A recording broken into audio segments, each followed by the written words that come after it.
Hello and welcome to the Analyst by Vajiram and Ravi, your daily guide to decoding current affairs the smart way for UPSC. It's February 13th, 2026 and today's edition brings you two important analysis articles. Firstly, we will be having a look into the new CPI series and we will be looking into what are the new changes in the same. Second, we will have a look into the recent AI triggered concerns in the Indian IT sector. And we will be having a look into the insights of market, jobs and growth expectations in the same. Finally, we will be concluding the discussion with prelims pointers, which are articles highly tailored for the upcoming prelims 2026 examination. So let's begin. Hey guys, welcome back to Analyst. New day, new changes in the consumer price index, and that will be the main topic of our discussion here. Because recently the Ministry of Statistics and Program Implementation has changed the base year of inflation to 2024. And here we will be actually looking from the absolute basics to the advanced concepts within the same. Mainly we will be touching upon the new changes, how it impacts us and how India will be actually adapting to the new series, looking also at the new data. Now, for prelims and for your mains, this topic is extremely crucial. For example, in 2021 mains examination, UPSC actually asked what were the new changes in 2015 GDP methodology. So this is where we actually need to understand from the absolute basics here. So firstly, imagine that you go to the market one day to buy a small pen, and this pen, for example, maybe is costing 10 rupees. And alongside the pen, you also bought one packet of chips which costs 10 rupees. Tomorrow when you go to the market again, you saw that the price of chips has actually risen by 2 rupees, but the price of pen is the same. Now guys, this is actually the concept of a price rise. This is not inflation, right? Because inflation means that even the price of pen would increase. So in technical terms, inflation generally means about a consistent increase in general price level over a period of time in an economy. This means, for example, on a day-to-day basis, I use transportation, I read books, I also have food, I also pay rent. These are all the basic day-to-day or say generally used commodities by me. And like me, you also use the same. Various other sections of the population also use the same. We are not buying Lamborghini or Audi on a day-to-day basis, right? So those items are generally not in inflation baskets. So whenever we talk about inflation and measuring inflation, we have to understand we are not talking about all the goods and services in the economy. We are actually talking about only specific things that human beings generally would need from day-to-day basis, and that is exactly what we mean by consistent rise in general price level, right? And this is exactly what we have to understand. Prices change over a period of time, and that is not a very bad thing, guys.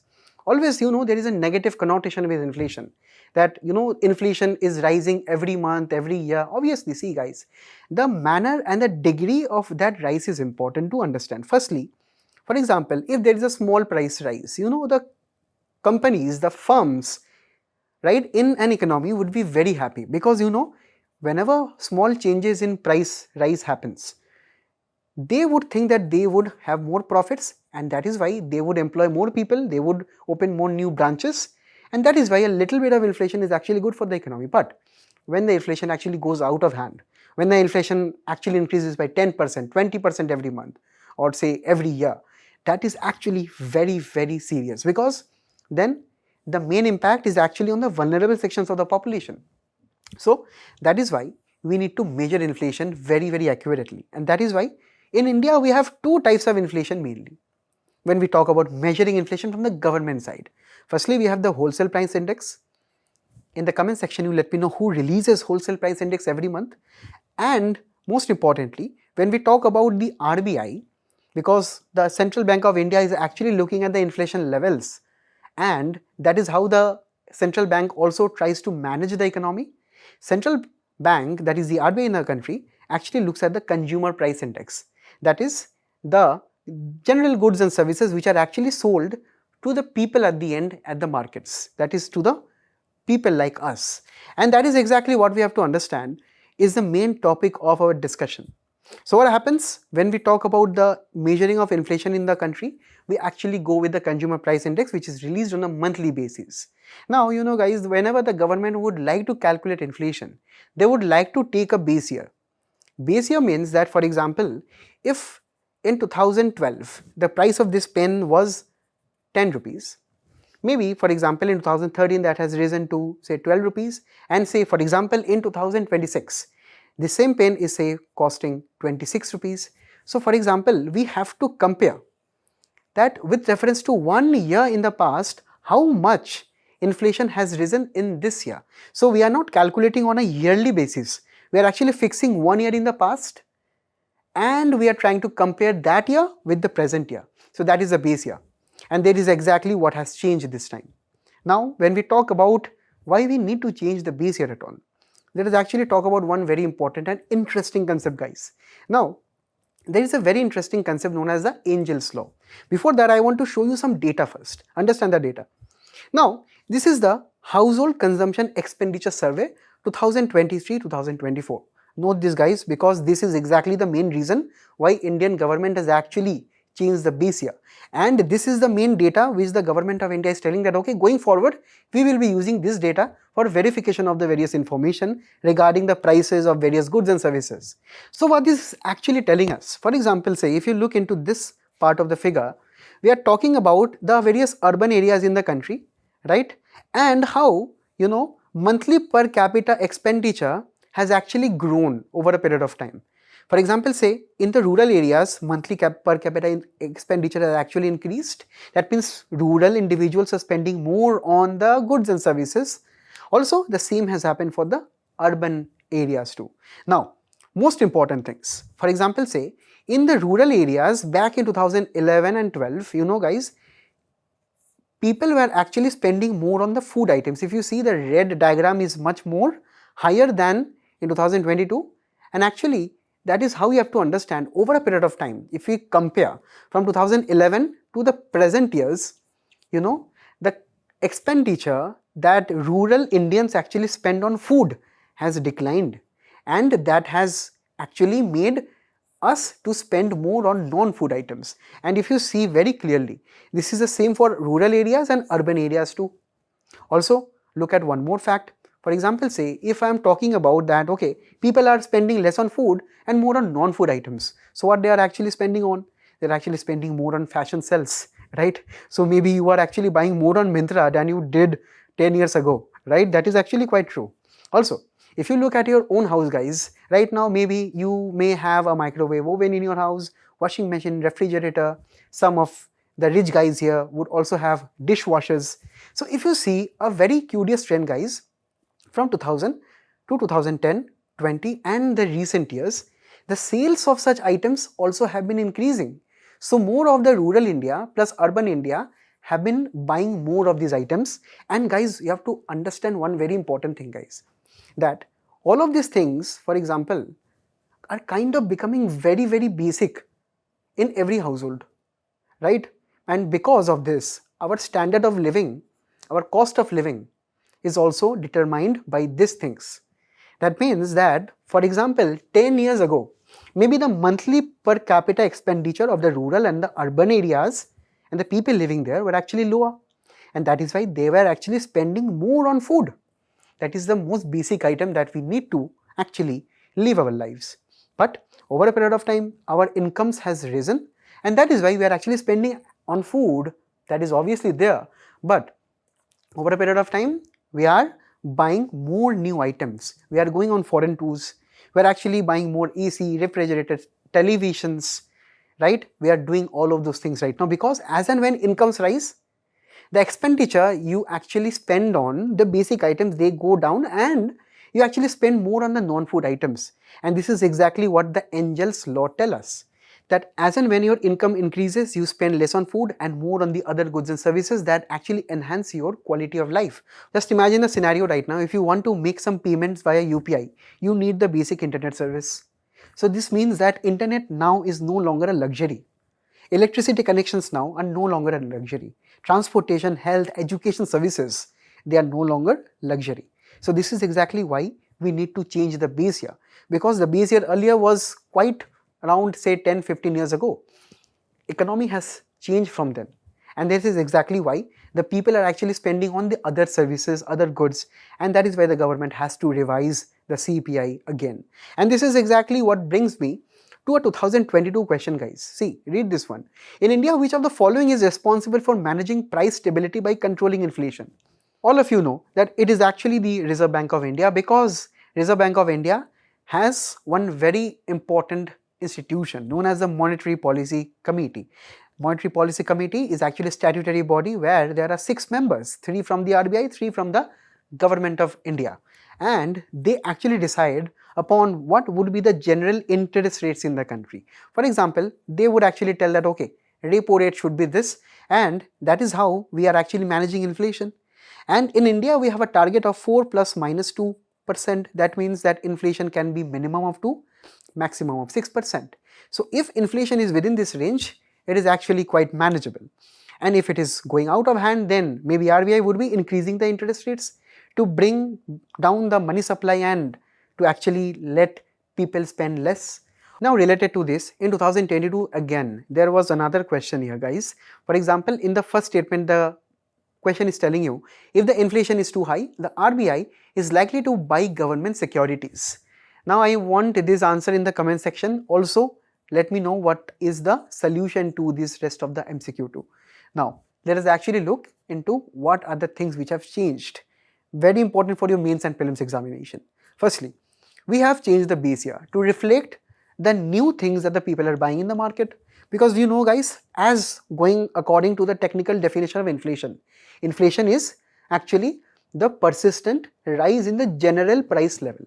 General price level means the goods and services we generally use on a day-to-day basis. It is not including all the items, and that is why around 358 items are taken. So 358 items, for example, say Indians use on an average more than the other items in the market, right? So this is exactly why the items also has been increased. Now, for the first time, we are using more of the online markets. We are using Blinkit, Flipkart, Amazon. We are also using the ONDC, right? So this is where you know that sometimes we actually get cheaper goods and services over the online markets. Also, over a period of time, online markets have become an integral part of our lives. So that is why 12 of them have been included. Also, there were various sub-classification of this kind of items. For example, hospitality, education, and the various other groups were there. And that is why the groups also have been expanded, because sometimes new items have come in, and that is why we had to create a new group. Because if we create new groups of various items, it actually lets you easy to track those kind of rise in price. Also, the number of goods also have been increased, the services also has been increased, and according to this new series, you know, for the first time when we are calculating the inflation, it is coming to be around 2.75%. So inflation in the last month actually is 2.75%. That means it is quite within the central bank's target range. The target range, if you remember, was 2 to 6%, right? So we are actually comfortably placed in within this bracket. And also if you look at the food inflation, that is at around 2.13%. Now, what has actually changed? For example, if UPSC in the prelims examination gives you some list of items, and they can ask you that, okay, tell me what are the items which are included and excluded. Now, it is not possible for us to remember all the new items that went from around 300 to 358. Right? So it is not possible for us to remember 59 items. So I have actually filtered some items which can be very important and are actually very interesting. So see, guys, some conventional and old technologies such as VCR, cassette players, and also some jute coil, rope, and various other types of ropes are excluded. What have been included? Amazon Prime, Netflix, right? All of those things that you love to watch on OTT platforms, it has been included. Telecom plans, your Jio, Airtel plans, and the rise in the price of those plans also have been included. Airfares too, because in the last discussion I talked about that over a period of time, we Indians are actually using more of the flights and the flight services. Also, Digital storage, because we are right now not using CDs or pen drives, we are actually using cloud storage on Google Drive. So subscription prices of those items are also included.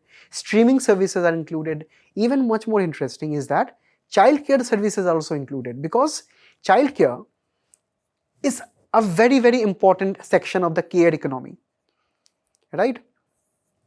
Now, when we talk about the childcare services, there are so many childcare services. Why they are increasing over a period of time? Because firstly, we have more working women in the country, and that is actually a good sign. Secondly, when we talk about the childcare services, sometimes they are actually quite expensive, and most of the childcare services, they operate in the private sector, and that is why we need to actually track the prices. So government has actually very cleverly included that too. Also, when we talk about the dairy sector, raw milk is not included here, but whenever we try to value add it, or say process it, or say do any kind of say sweetening of it and selling it in package items, so then that would be under this category right now. Also, rural house rent was included earlier, but it has been refined with much more new dimensions. So this is how we have to understand these things have been added recently, and this actually tells us in which direction the Indian economy is going forward.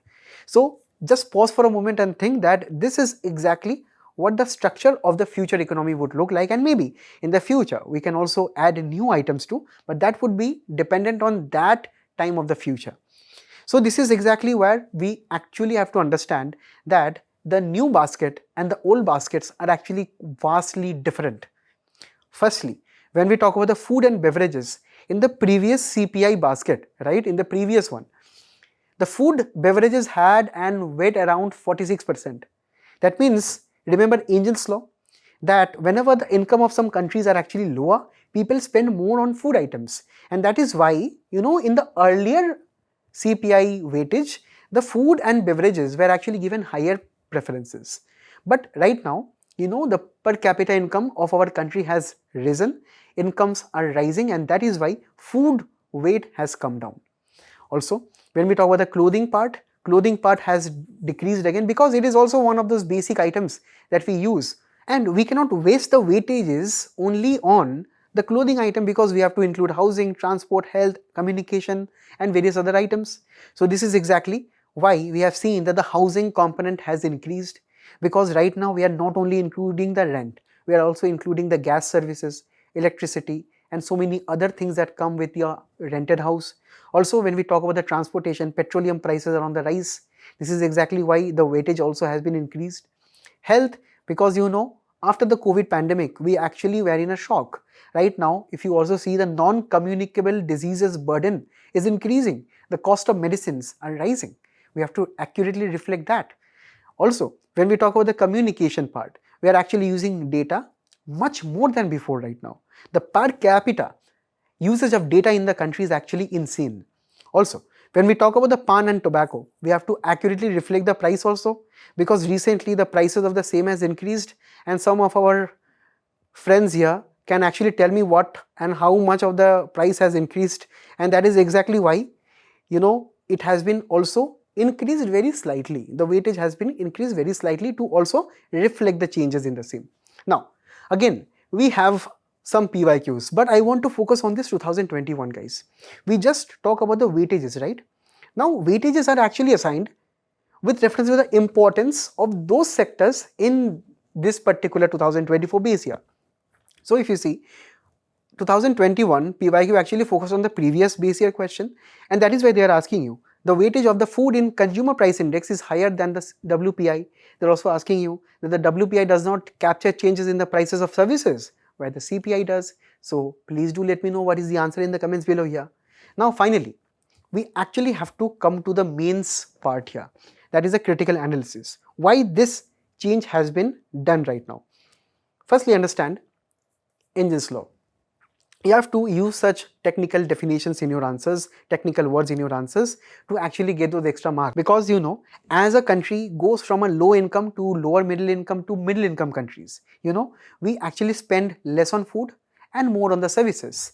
And that is actually, if you look into the US measurement of CPI, look at how they measure the same, being a developed country.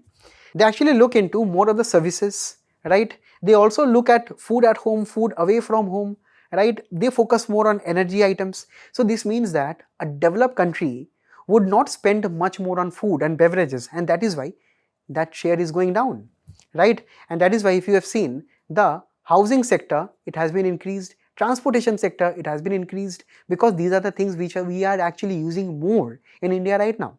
Also, the second point is actually about consumption smoothing. It refers to how you would try to spend in a way that your present demands are met and your future demands are also met.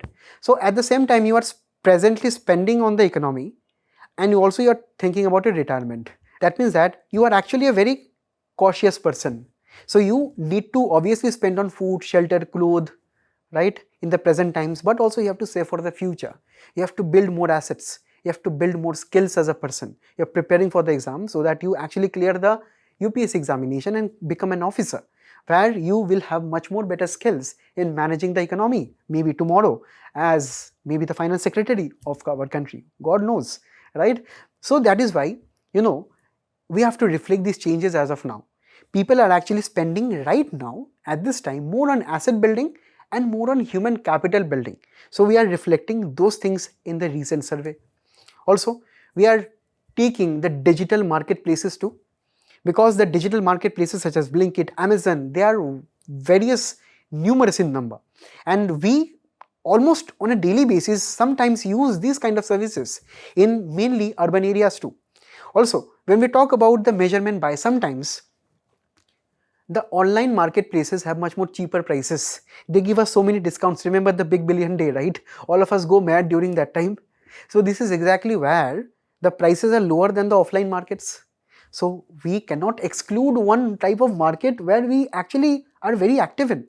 Right now, talk about the 10-minute delivery or the groceries that we get so easily right now without even stepping out of our homes. So this is quite common right now. So why exclude that?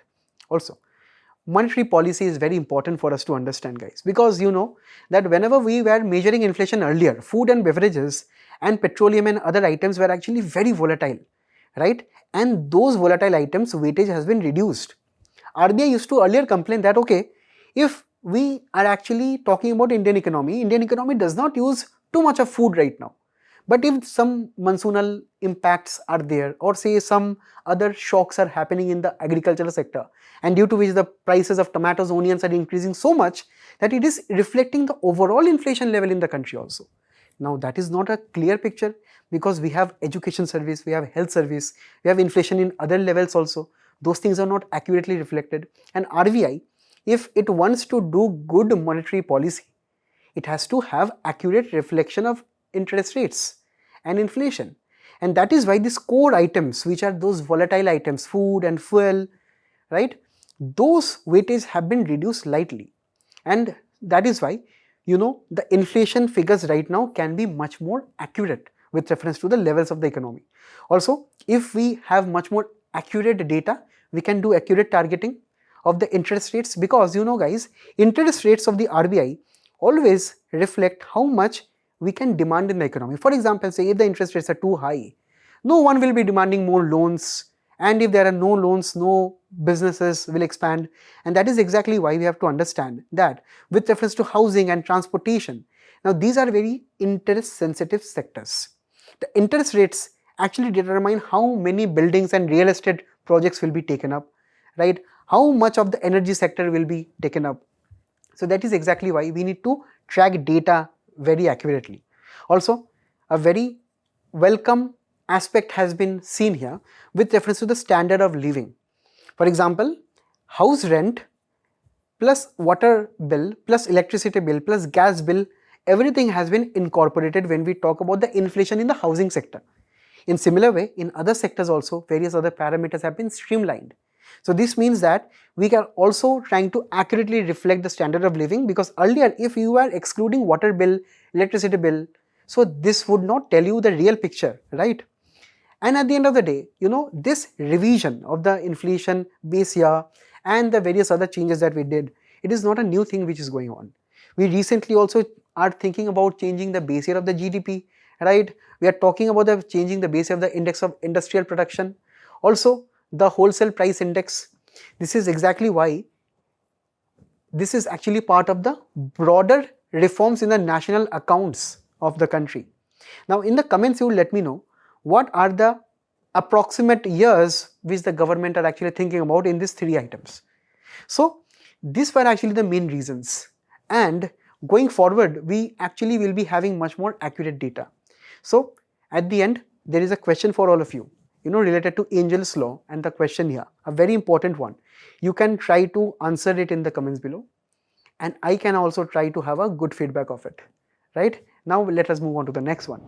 Guys, since the last week, the information technology sector of our country and also of the rest of the world is again in the news. Previously it was in the news due to massive layoffs. Many people were laid off their jobs because of the rise of AI. Right now, we are not only talking about individual employees who are being laid off, we are now talking about very big companies who are in big trouble due to a new AI tool by Anthropic. Now we will actually be looking at what are the main reasons for the massive selling of the shares of these big IT companies in the stock market, which has totally crashed the prices of their stocks. And this has hit US, European stock markets, also Indian markets. And mainly the main effects are being seen in legal, data and software companies. Let us actually look into what and why this panic is taking place. Now, according to CNBC, a sudden sell-off has taken place in the markets in the world, and in India if we talk about, now remember guys, this is from 6 days ago.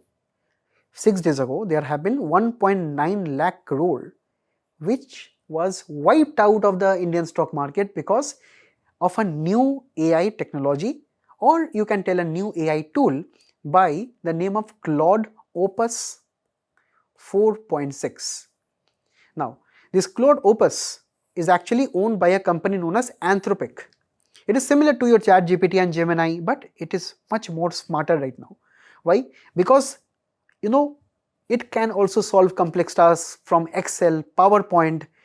It has such a high disruptive potential that recently an Indian who was working at Anthropic, that guy resigned, and he actually sent an AI alarm that the level at which Anthropic and the various developers of AI who are working in that company, the level at which, the speed at which the technology is growing in that company or in the entire AI sector, it is very, very scary for the entire world going forward, because no one knows what would be the impact next. Earlier it was the technological layoffs where the employees were hit.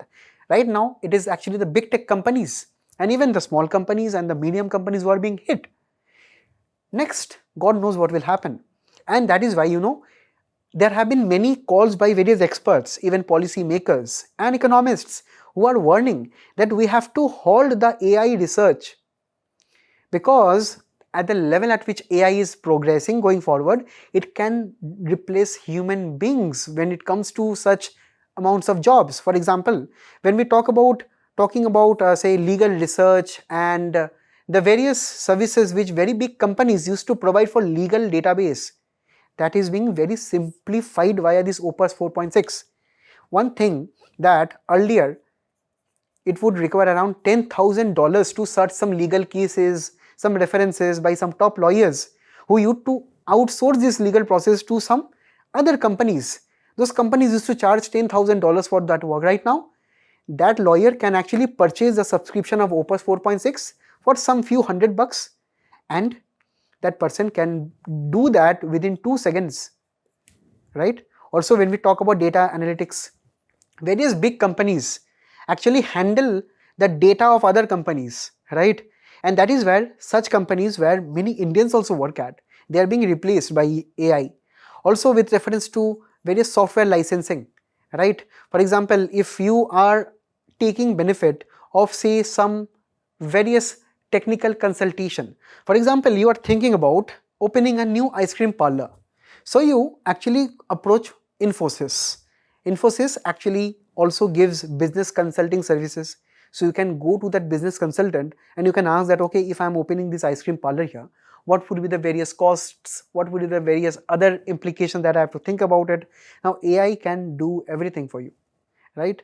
It can totally automate the process. It can also place orders for your various raw materials and the various purchases that you need to do for your ice cream parlor, right? It is actually this advanced right now as I'm speaking. And going forward, it is actually going to be much more advanced. And that is why these things are happening. People are quitting various big AI tech companies because simply sometimes they are not following standard AI ethics. AI ethics actually tell you one of those pillars of AI ethics is that AI is not the only thing going forward.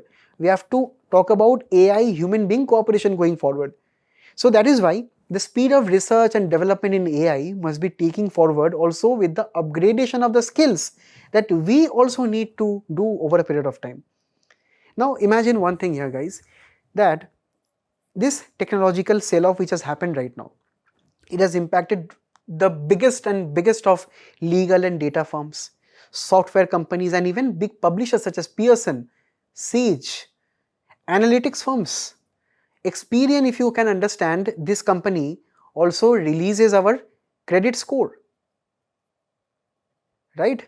Lastly, if you also look at some very creative human endeavors such as advertising, marketing. So we earlier used to think that okay, some creative phenomena such as marketing and campaigns and all the social media posts which are too attractive, right? AI cannot do those things because sometimes we need more and more of human creativity. But those things are also being replaced right now because such big companies such as even Pinterest and Snap, their share prices have dropped due to the advent of this AI technology right now. And that is where if you see, these are all some mid-sized companies to large-sized companies, they are mostly hit, right? And also the big tech companies, mainly Google, Meta and all other say companies, they are also looking into main diversification of their core AI products such as Gemini, ChatGPT and so on, right? So this is exactly what we right now have to understand what our future looks like. Firstly, it is a very hard reality to face right now that the seed-based economy is over. The big tech companies who earlier used to take tens of thousands of dollars to do some work in which they thought they were experts in, for example, legal fields, software fields and various other fields, their job is right now done in 2 seconds by AI. So paying per seat, paying per subscription, paying for those kind of analytics and data, marketing, those things in the future will be going down. Also, we are right now talking about intelligence, artificial intelligence and human intelligence. But right now, AI is actually trying to mimic human intelligence. Human intelligence can be also be highly expert in legal fields, in medical fields and so many other fields. Right now, all of those knowledge-based products are easily available via AI. Right now, if you talk to an AI application regarding even your various issues in day-to-day life, it can try to also give you some helping hand.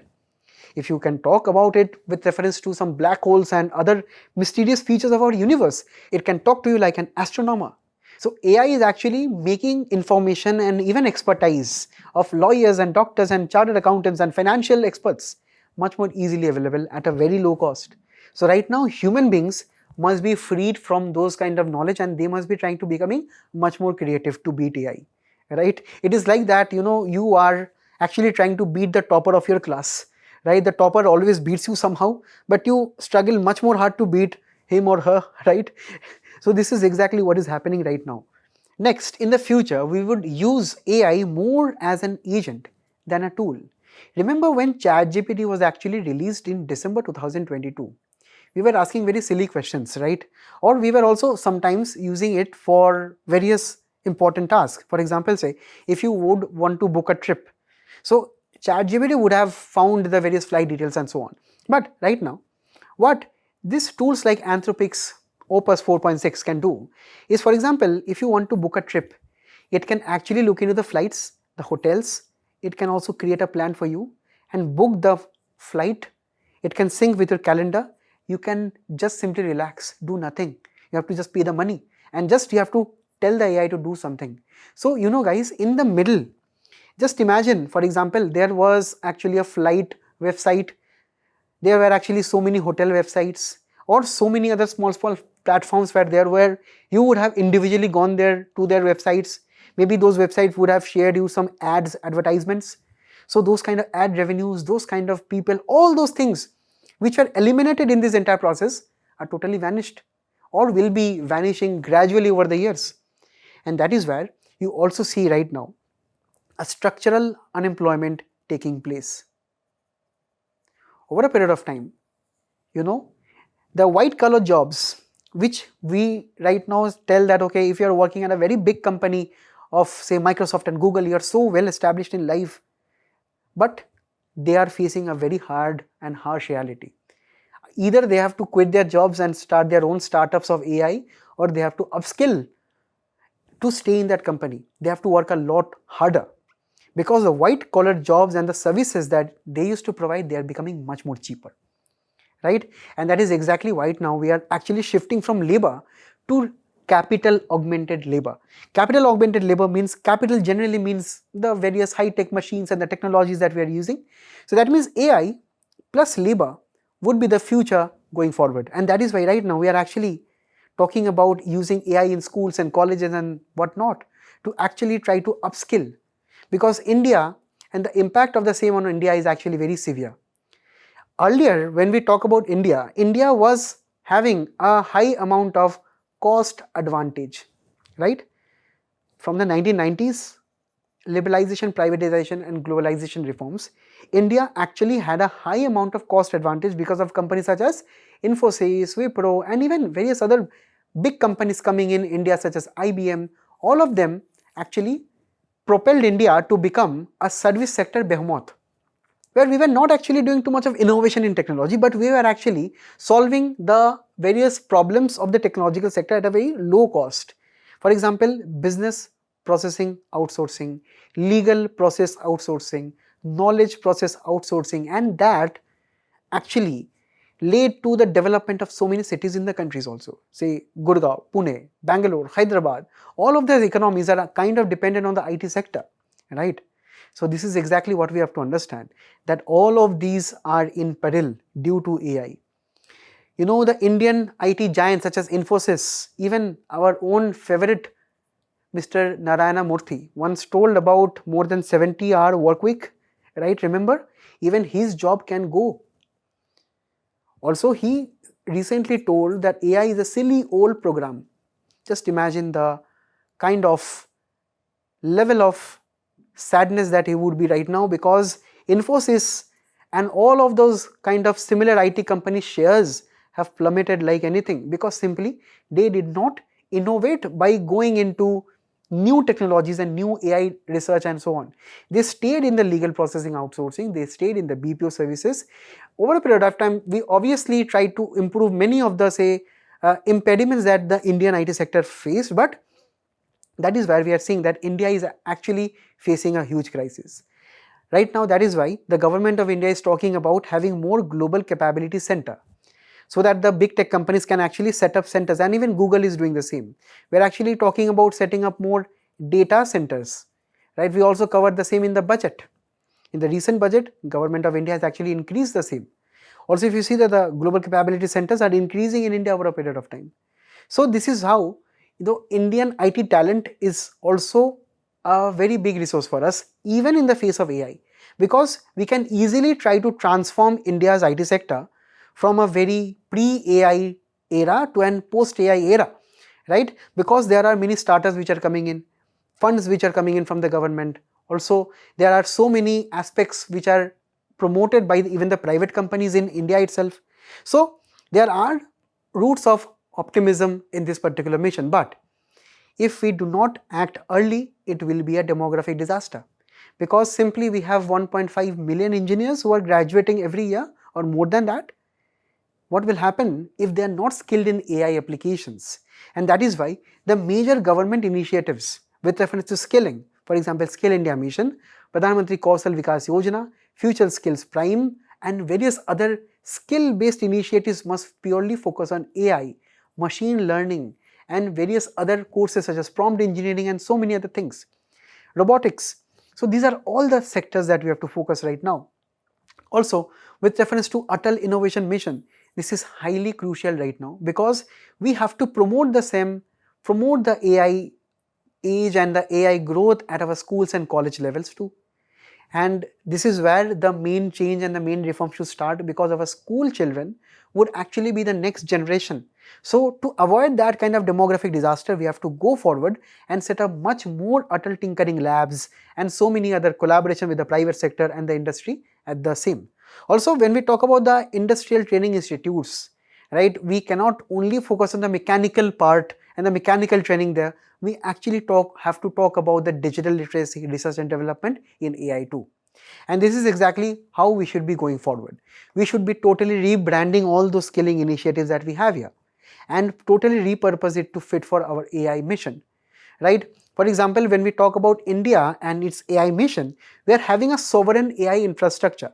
That means all of the countries right now are thinking of having their own sovereign AI infrastructure, which means that this is particularly the huge number of data centers, laws, policies, funds that we need to scale up an ecosystem. For example, we have dedicated around 10,000 crore for purchasing the GPUs that would actually go into Indian data centers, which will be, for example, say used by startups. And that is where startups, data centers, India AI mission would be the future, which we have to, for example, learn from Zoho, a South Indian based company, which is actually talking about more products. India, for example, if you have seen, when we talk about the 1990s, the very big Indian IT giants, they have focused on service delivery. Indians always have been a kind of a service oriented nation, right? We try to solve the problems of the Western countries when it comes to service sector, but we have to go towards products. We have to innovate our own AI models, our own LLMs. And for example, recently, Sarvam AI actually outperformed ChatGPT and Gemini when it comes to Indian languages. So this is exactly why we have to come up with much more new products to survive this AI catastrophe. Also, we need new labor laws to be implemented straight away, because these new labor laws and the new labor codes, right, would come into hand when a lot of people will be laid off in the future and maybe they would go into the gig economy. So we need to ensure social protection for them. Also, we have to place in some laws and regulations right now so that we can actually let more humans being also be in the AI development node. We cannot make all the professions such as health, legal services, financial services being devoted to AI. We have to keep human beings in the loop too. And that brings me to the end of the topic and this mains question. So let me know what is the answer in the comments below. Now we'll be moving on to the prelims pointers. So Mr. Nishikant Dubey, who is a BJP MP, he has moved a substantive motion against Rahul Gandhi, who is also the member of parliament and the leader of opposition in the Lok Sabha. So let us actually look into the basics of the same without going into any kind of politics. Firstly, whenever, for example, you are in a housing society, now you see that the lift is not working properly, the garden is not being properly cleaned. So what do? You maybe open your WhatsApp and go to the group of your housing society and you just leave a message, okay, that all the members please meet on Saturday or Sunday for a meeting to resolve these kind of issues. So the same happens in the parliament, guys. What the parliament does, for example, if someone has a very important matter, for example, if one MP actually sees that some particular MP is not doing the work properly or they are not behaving properly, they are instigating the public or something else, they can actually call the attention of the house to that particular matter. And that is actually a very serious thing, right? Because substantive motions are actually self-contained, independent proposals, and they can also influence the decisions of the house. For example, they are sometimes actually moved only in serious matters. For example, when we are discussing about the conduct of the president, judges, the election commissioners, the CAG, these only can be discussed via substantive motions, just like the issues which you, for example, may have in the housing society. Similarly, if there are some very serious issues going on in the parliament side or in the various other aspects, so an MP has the kind of rights to actually bring a substantive motion to bring the attention of the house to that matter, right?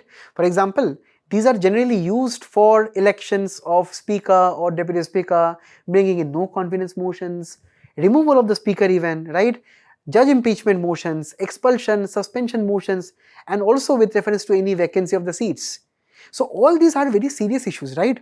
And you need, for example, if you are an MP, if you are saying there are some issues in this, you can simply bring a substantive motions. And these motions have these 4 characteristics. They're totally independent.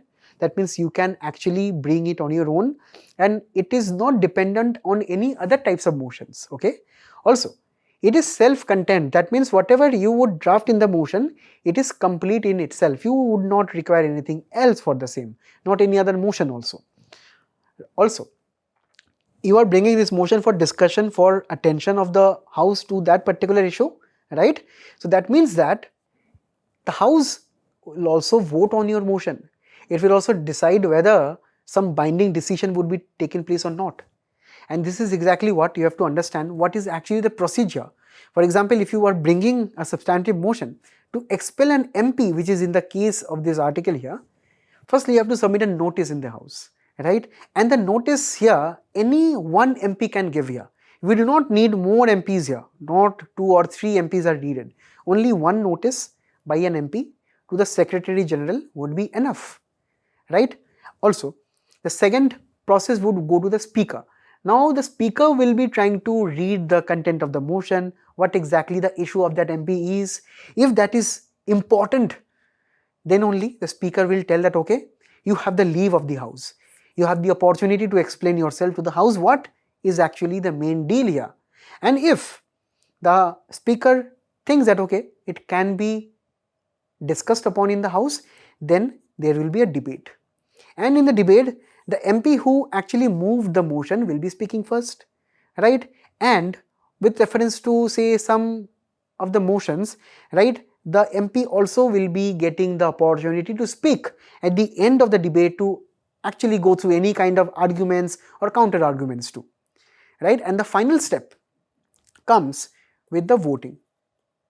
And this is where a very important question, that can an MP be removed in this process? Yes, you can actually, because according to Raja Rampal case of 2009 in the Supreme Court clarified that the Constitution does not explicitly has the term Parliament can expel some MPs or not, right? But you know, the Parliament has inherent power to punish its member for misconduct, for any other matters, if the House or the Parliament itself thinks that, okay, it is actually wrong on that side. So this is where the voting will be done, and the voting will be done via simple majority, and simply that MP can be removed like that. So let us see what will happen in this case. Till then, move on to the next one. Apart from automobiles and the textile sector, India-US deal is also a very serious concern for the pulse farmer in the country. So this is exactly why we will be looking into this from prelims and mains perspective. Firstly, have a look at this Niti Aayog 2024 data. Now, if you can look very closely, guys, India has the highest area under cultivation of pulses, right? Also, if you see, India is the highest producer of the pulses, correct? And this is exactly what we have to understand. It is an irony for India that despite being the highest producer and the highest grower of price also, we are actually dependent on imports, right? Now, let us actually look at some other data too. For example, if you look into the yield, for example, the mean productivity of the pulses in the country, that is actually quite low. Why? Because countries such as Ethiopia is at number 1. Even countries such as Brazil, right, US, all of them are better than India in the yield perspective, and this is why India is actually facing very low levels of production of pulses, and that is why we need to increase the same. But before that, just get to know, in India, we generally have 2 pulse growing seasons, the Kharif and the Rabi one. And here, it is very important for all of you to actually know that the pigeon pea, the green gram, black gram and horse gram are all Kharif crops. But the chickpea, lentil, field bean, green gram and black gram, these are actually forms of Rabi crop. And also notice one thing, that black gram is actually both of the same, right? Also, if you look at the highest production in the country, we have chickpea, pigeon pea, green gram and black gram in an increasing to decreasing order. Very important for your prelims again. The highest state producing pulses is Madhya Pradesh in the country, and this is why we were talking about this kind of data. In 2020, they asked that with reference to black gram, they can be cultivated as both Kharif crop or Rabi crop or not. And with reference to these 2 and 3 statements, you let me know what is the answer in the comments below. And that is why the PYQs are very important for us to know, right? Because then only why we will be getting to know the nature of the questions. Now, on to understanding one more important thing. We have just discussed that the current figure when it comes to the annual production, India is actually leader in the same. But when we talk about the demand, for example, in India, we love having dal chawal, right? So see that 3 crore tons is the demand and production is only around 2.5 crore tons. So this gap is filled by imports from Canada, Myanmar, Mozambique, and right now this is where US is trying to come into the picture. Correct? But firstly, we have to understand why this production is lagging behind. Firstly, we have to understand that India is a rain dependent country when it comes to irrigation. So irrigation when it comes to pulses is actually quite required, but sometimes if there is a kind of an erratic monsoon pattern or monsoons are not regularly held, it can lead to lower yields. Also, you have seen countries such as Ethiopia have much more higher yields. For example, we are using the same area of land. For example, if India is using this area, Ethiopia is using this area. That means Ethiopia is producing much more pulses in the same area, right? So that means we are not utilizing our fields properly because we use poor seed technology, we use low input investment. By the farmers, for example, they do not spend much more on the irrigation channels, the new technologies, because they simply do not have too much of funds. And that is why the MSP comes into the picture. MSP, for example, if you see, includes pulses. But if you see from 2019 to 2024, only around 2.9 to 12.4% of the total production of the pulses, right? Only 12.4% have been procured under MSP. Just imagine the scene that the farmers who grow these pulses for MSP, they sell off outside in the market. They do not sell it to the government because the implementation of MSP at the ground level is actually quite poor. And that is why we are dependent on the imports here. That means when we talk about the pulses supply chain in the country, it is not good. On the farmer side, irrigation, monsoon, seeds are challenged. When we talk about the market side, government is not procuring properly. That means at the ground level, the MSP implementation is quite poor. And that is why you see such a high commodity such as pulse, which is quite rich in protein, and that is also very useful for the vulnerable sections of the population, that is seeing a decline. And this is how the US is coming in. If you look into this Indian Express article here, for example, according to the latest data, India's pulse import in the first 9 months of 2025-26 stood at around $2.5 billion. And this is actually 33% down from the last year. Correct? And this means that over a period of time, we are maybe decreasing the amount of import of pulses, but still that is substantially high because India imports 1/5 of its yearly consumption of the pulses. And the main markets we have already seen: Canada, Russia, Brazil, Myanmar, Africa, and right now US. US, for example, is not a very big import destination. For example, US only exported around $90 million worth of pulses. But it is seeing an opportunity right now. US is seeing that, see, India, you have all these kind of issues. So that is why in my trade deal, I have to forcibly include pulses, and this is how you have to buy pulses from me. So that is why in the trade deal agreement, or say so-called announcement that they did, both India and US did, the pulses category was dropped. Correct? And that is why the farmers are having issues with it. Farmers are asking the question, so the US is forcing you to import it. Where you can actually, the government of India can give the farmers money, irrigation, technology, and all of this can improve the yields in the country, like Ethiopia, which is an African nation, which is not even a developed nation, right? So that means that the farmers are right now thinking that, because of the MSP issues, the MSP is not being implemented at the ground level, right? Also, because of the various farmer protests which happened before also, the farmers are losing their trust in the government. And there are so many farmers which are complaining against the same. that why this pulses mention has been dropped from the say agreement with reference to the US import of various pulses in India, right? This can also totally depress the prices, bring down the prices, because US farmers receive high amount of subsidies. They will be selling the low priced pulses in the country. It can lead to price crash, and this can also lead to more and more losses for the farmers going forward, and all of this can make the situation much more politically sensitive, and that is exactly why we need structural reforms. India in 2025 has launched this self-sufficiency mission in pulses, where we are earmarking around say 11,000 crore for the main implementation of the pulses program in the country, where for example with reference to the technological side there will be a Sati portal. Procurement assistance will be given to the farmers with reference to assuring 100% MSP procurement, because this is what is at around 12% right now, right? And apart from that, we will be having much more amount of assistance by the agricultural scientists with the farmers, measuring the soil quality. Everything will be checked. Also, with reference to this, we should be trying to give MSP guarantee, just like the rice and wheat system. We should be having much more emphasis on this respect. Also, the government of India should be considering infrastructural expansion. When we talk about the various warehouses, the cold storage, we have to preserve the pulses for a longer period of time, because we are actually very neck to neck when we talk about demand and consumption. Also, productivity boost via better technological seeds, better amount of irrigation, using drones, using fertigation, all of those things must be done. And at the end of the day, pulses and the seeds of the same must be climate resilient.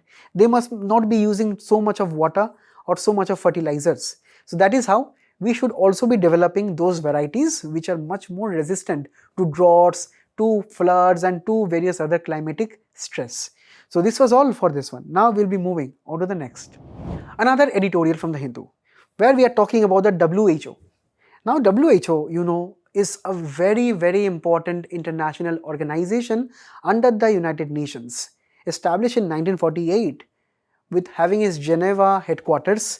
It is actually a specialized agency of the United Nations, and it is perhaps the most important institution when we talk about coordinating health policies globally. Just remember the times when we were facing the COVID-19 pandemic, and remember the role of the WHO in coordinating the responses between various nations itself, distributions of the vaccines, even collaborating with India and actually talking about better vaccination policies in the global south countries. And this is exactly why WHO is so important. For example, for disease surveillance, it totally always constantly tries to monitor the new pandemics, the new kind of say viruses, pathogens coming out, the new outbreaks which are taking place. So it tries to do a proper pandemic response, vaccination support. It provides technical guidance because it has an army of doctors. Also with reference to health standards and protocols, with reference to some air quality, with reference to food quality, the WHO is always there. Also with reference to weak health systems and supporting the same in developing nations and least developing countries, WHO is always there. And finally, emergency coordination. Now, the main topic of our discussion is not about the roles and responsibilities of the WHO, but it is about the funding of the same, because you have to understand that it is mainly dependent on two sources. Assessed contributions are mandatory contributions which all the 194 members, if you can see, all those countries do on a mandatory basis. And this is where how much India, for example, would contribute to WHO would be determined by the GDP to population ratio, right? So this is kind of a stable kind of contribution for the WHO, because WHO, to fulfill all these kind of roles and responsibilities, they would require a huge amount of funding. They would need to pay salaries, they would need to have new research and development, so they would need this kind of contributions. Also, there are so many kind people around the world. For example, one kind people has left the WHO. The US, for example, just 3 weeks ago left WHO, and it was one of the largest contributors when we talk about the voluntary contributions.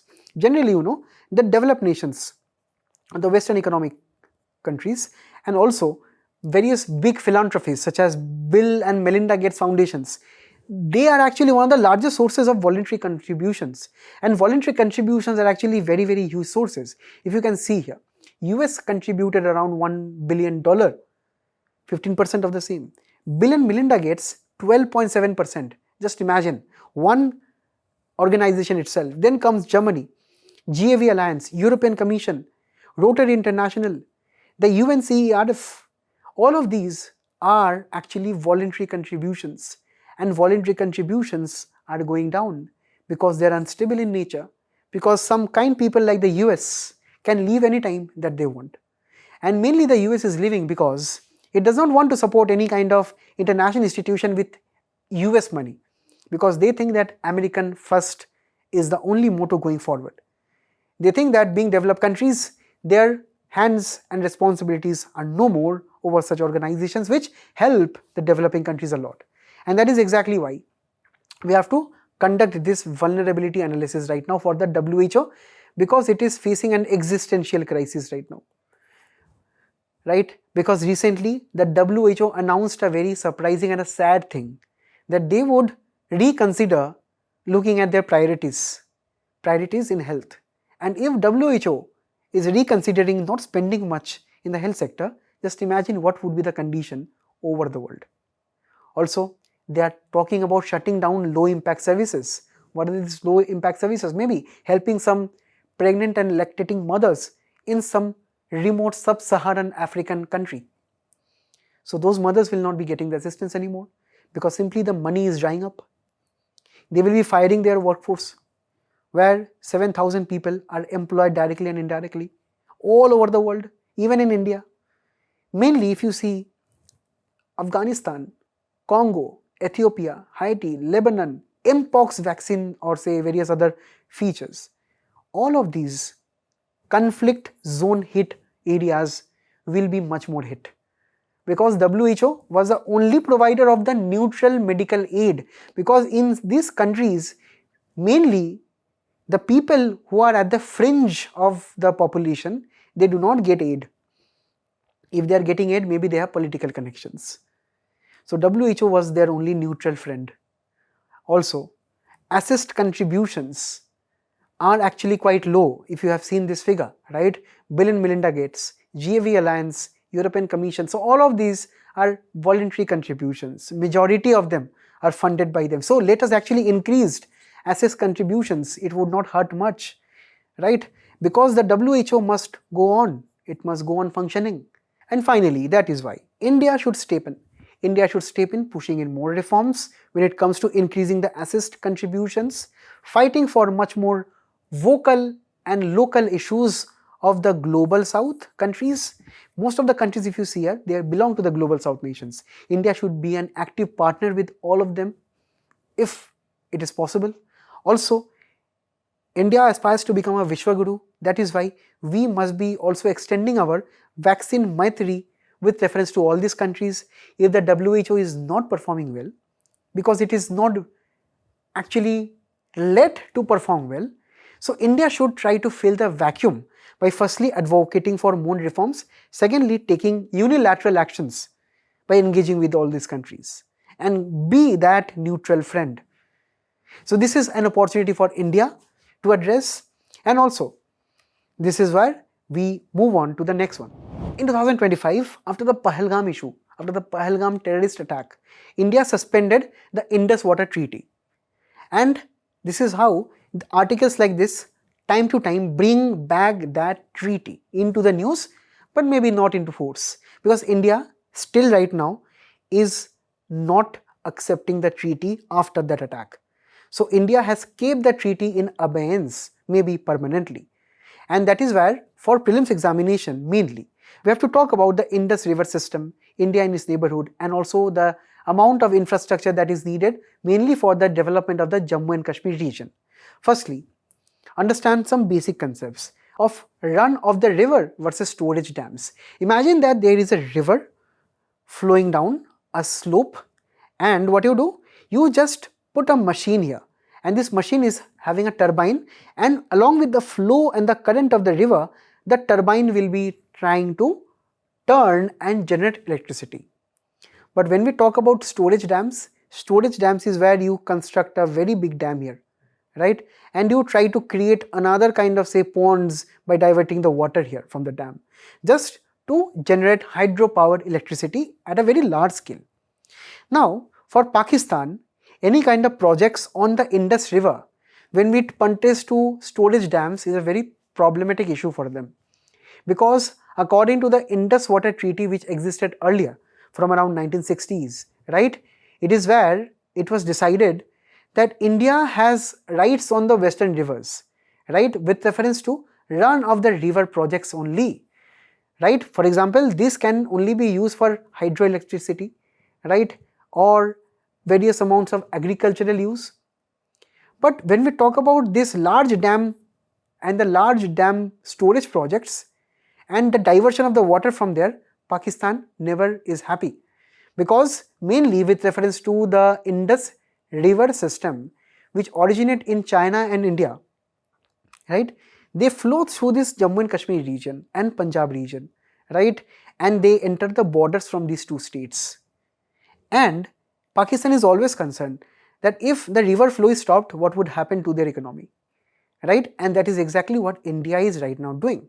India is fast tracking mega dam projects, mainly the storage dam projects, because Indian government believes in actions which are just and fair. Just and fair when it comes to attacks such as 26/11, Pahalgam, Pulwama, and God knows how many attacks which Pakistan plans on India. So this is exactly why Indian government is having this aspiration of totally having a blockade with reference to in this region. Now, look at this map and try to solve the 2021 PYQ. Now, when we come to the main project here, this is the Sawalkote project. It is located in the Ramban district of Jammu and Kashmir, just nearby to the Riyasi district also. So this is where the proposed dam lies, right? And here this will be a run of the river project, a 9-year long one, and where we are trying to build it as soon as possible. And this is not the only dam we are talking about, right? Alongside this river, that is the Chenab river, we are trying to have many and much more dams, right? This is where we are trying to have a strategic cluster of dams, so that we can actually contain and try to regulate the flow of the Satluj river minutely. Because Pakistan uses dastardly techniques when it comes to cornering India, bleeding India through 1,000 cuts and what not nonsense. We are actually trying to do the same in a very democratic way, by actually giving the Jammu and Kashmir and the Ladakh region development, right? And this is where we have to understand Pakistan from time to time cries that 90% of Pakistani agriculture is dependent on Indus. 75% of the water comes from India. So we must behave well, right? Pakistan as a nation, we must behave well, because 16 million hectares of crops are at risk. Karachi and Lahore faces serious water crisis. People cannot run ACs in Pakistan because there is power crisis. Economic shock is there, they are not getting their salaries on time.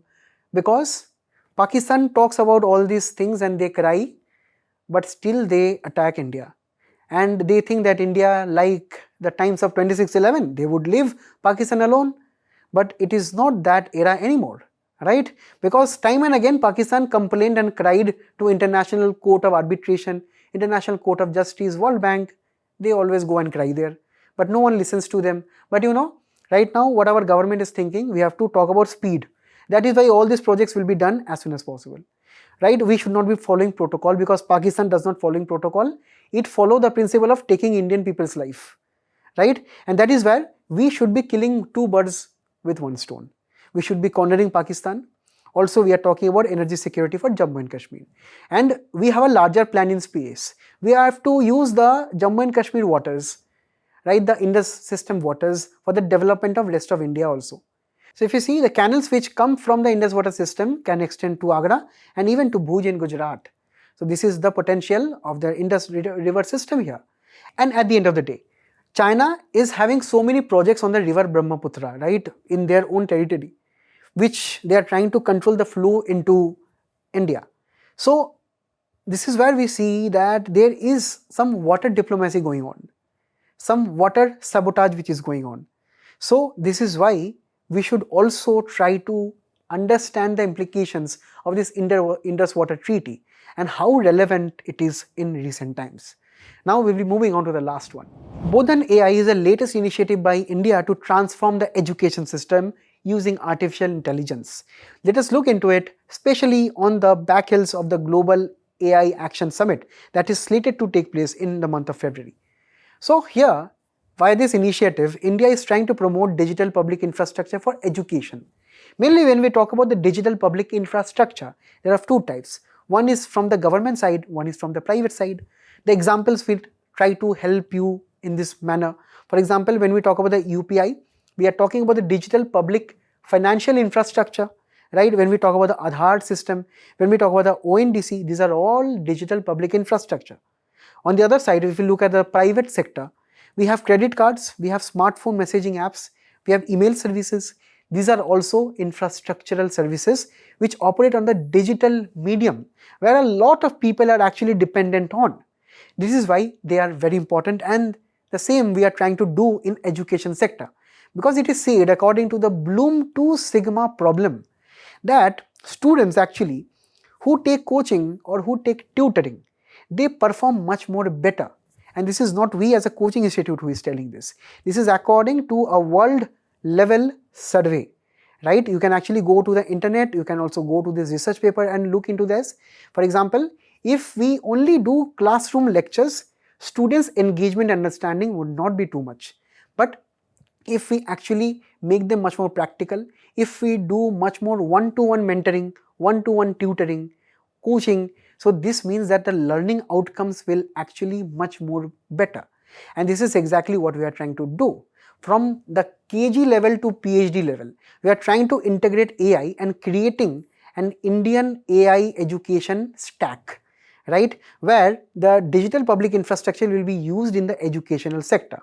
So this scheme is actually designed by the IIT Madras, right, and this is known as the Bharat AI stack. So this Bodhan AI is actually consisting of so many layers. For example, at the foundation layer, it will be consisting of so many algorithms and codes, right, which will be designed on an open source basis, because anyone should be able to develop and see the code and develop their own technology. Just imagine UPI services like in the education services.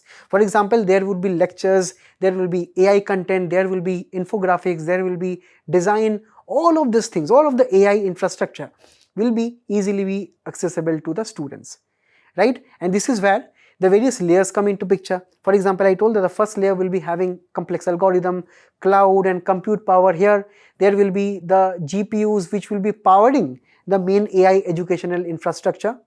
Next, AI models will be trained particularly regarding educational sector here. And at the end, there will be various applications in the market where you can download, and they will be serving as a chatbot or a tutor for all of you. And this is how we are trying to transform the educational arena with this particular initiative. We are trying to have much more languages, all Indian languages will be here. You can actually use it with reference on your devices, laptops, smartphones, all of them everywhere. And at the end of the day, it will be an Indian initiative. Now, this is where we are transforming from being digital India to intelligent India. So here, AI tutor will be there. Also, the AI will be helping the tutor or the say various amounts of teachers in lesson plans, grading papers. Also, it will be helping the child skills and all those performance communicated easily to the parents. And at the end of the day, data will be generated which can help the government do much more better.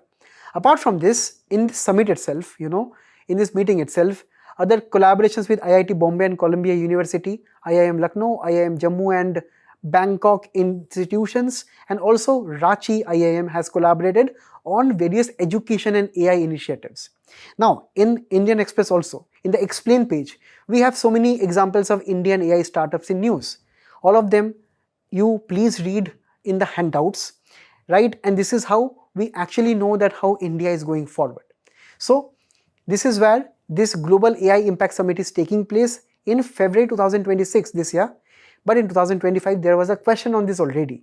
So all the developments are very important for us to understand for prelims. So finally in the comment section you let me know what is the answer to this, and at the end I thank you all for being a very patient audience. Please do attempt the quiz which is following up. All the best and best of luck till we meet again. Thank you.